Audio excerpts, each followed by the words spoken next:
അണ്ണാ 50 സബ്ബാക്കി തരുമോ ഗൈസ്? വെറും 50 സബ്ബേ ചോദിക്കുന്നുള്ളൂ. അവൻ 179 രൂപ ഒഴിച്ചത് കൊണ്ടല്ല ഞാൻ അവന് സത്യം പറയാലോ ഇത്രയും വാച്ചിങ് നമുക്ക് ഉണ്ടായിട്ട് അവനൊരു 50 സബ്ബാക്കി തരാമെന്ന് എന്നോട് ചോദിച്ചു. മനസ്സിലായോ? നമുക്കിവിടെ ഒരു 5K വാച്ചിങ് ഉണ്ട്. പക്ഷെ അവൻ ചോദിച്ചു ഒരു 50 സബ്ബേ ചോദിച്ചു. മനസ്സിലായോ?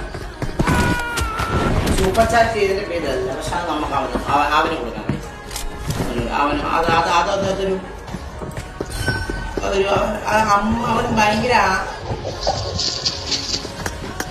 ഭയങ്കരമായിട്ട് അവൻ ആഗ്രഹിച്ചില്ല. അതുകൊണ്ടാണ് ഇന്നേക്ക് അവൻ ചോദിക്കും ഒരു 1K സബ്ബാക്കി തരുമോ സായി ബ്രോ ചോദിക്കും. മനസ്സിലായോ? പക്ഷെ ഇതിന് 50 സബ്ബ് വെച്ചു. അതുകൊണ്ട് ഞാൻ കൊടുക്കാൻ വേണ്ടി പോകേണ്ട 50 സബ്ബ് അവനാക്കാൻ പറ്റും. അതുകൊണ്ട് അവന് ഞാൻ കൊടുക്കാൻ പോകുന്നത് അതൊരു നല്ല രീതിയിലുള്ള വർത്താനമാണ്. മനസ്സിലായോ? നമ്മുടെ ഒരു ഹേർട്ടിലോട്ട് ഇങ്ങനെ തറച്ചു കയറുന്ന രീതിയിലുള്ള ടോക്കാണ് നമുക്ക് ചെയ്യുന്നത്. അതുകൊണ്ട് ഉദാഹരണ ചാനൽ ഞാൻ എടുക്കുന്നത്. ഗൈസ്, ഞാൻ ഒരു ചാനലുണ്ട് വിസാഡ് എന്ന് പറയുന്ന ഒരു ചാനൽ കൊടുത്തു. അങ്ങനെയൊക്കെ വരുമ്പോൾ നമ്മളൊരു സർപ്രൈസ് കൊടുക്കണം. മനസ്സിലായോ? അതാണ് this is that because he told me what